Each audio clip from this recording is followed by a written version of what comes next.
கும்பராசி அன்பர்களே வணக்கம். கும்பராசி அன்பர்களுக்கு சூரிய பயிற்சி, சுக்கிர பயிற்சி இரண்டையும் இணைத்து நாம் பார்க்க போகிறோம். ஜனவரி 15ஆம் தேதி சூரியனும் சுக்கிரனும் தனுசு ராசியிலிருந்து மகர ராசிக்கு செல்கிறார்கள். சூரியன் 12ஆம் இடம் செல்கிறார், நன்மைகள் குறையும்.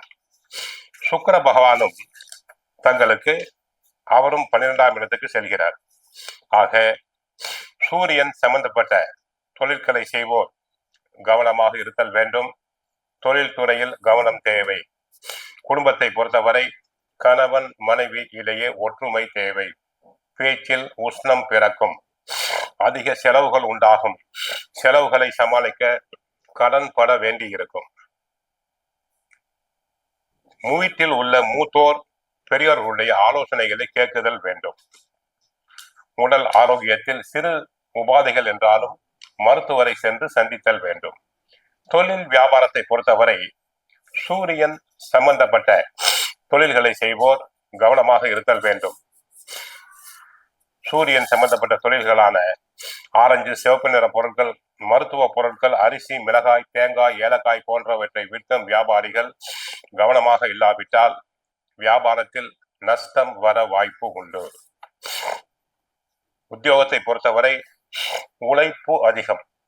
ஏற்கனவே 7.5 சனி நடைபெற்றுக் கொண்டிருக்கிறது. யாரிடமும் பேசும்போது கவனமாக இருத்தல் வேண்டும். பிறரை பற்றி விமர்சனம் செய்தல் கூடாது.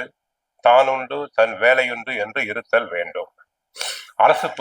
அரசியல் துறை அன்பர்கள் கட்சிக்குள் கவனமாக இருத்தல் வேண்டும். தங்கள் புகழுக்கு இழுக்கு வரலாம், வீண் பலிகள் வரலாம். தங்களின் ஆலோசனைகள் ஏற்கப்பட மாட்டாது. மக்களிடையே புகழ் செல்வாக்கு குறையும். ஆக கும்பராசி அன்பர்கள், அரசியல் துறையில் ஈடுபடும் அன்பர்கள் கவனமாக இருத்தல் வேண்டும். மருத்துவத்துறை அன்பர்களுக்கு உழைப்பு அதிகம். அடிக்கடி பிரயாணங்கள் செய்ய வேண்டி இருக்கும்.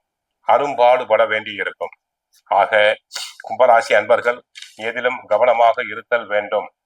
குடும்பத்தை பொறுத்தவரை ஒருவரை ஒருவர் அனுசரித்து செல்லுதல் வேண்டும். கடன் வாங்குதல் கூடாது. பிறருக்கு ஜாமீன் தரவும் கூடாது. ஆரோக்கியத்தை பொறுத்தவரை சிறு சிறு உடல் உபாதைகள் வந்து கொண்டே இருக்கும்.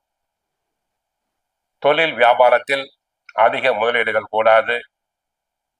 பிறரை நம்புதல் கூடாது. தங்களுடைய நேரடி கண்காணிப்பில் இருக்க வேண்டும். தொழில் ரகசியங்களை பிறரிடம் கூறுதல் கூடாது.